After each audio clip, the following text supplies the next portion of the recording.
Ika nga sa isang komersyal, huwag mahihiyang magtanong.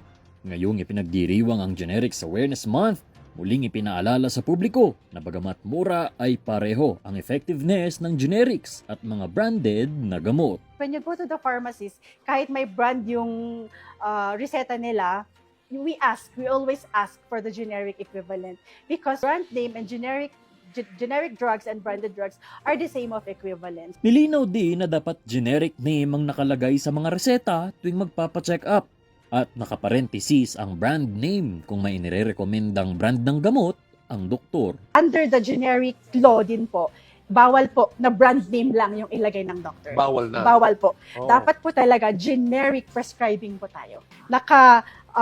In parenthesis po yung brand Oh. na medyo i-favor po natin over the patient. Samantala, may paalala rin sa publiko na bumili lamang ng gamot sa mga FDA-accredited stores dahil sa mga naglipa ng counterfeit drugs. Ang pag-inom sa mga ito ay imbes na makabuti sa kalusugan ay maaari pang ikapahamak ng pasyente. Nico Gatchalian para sa PIO Baguio Balita.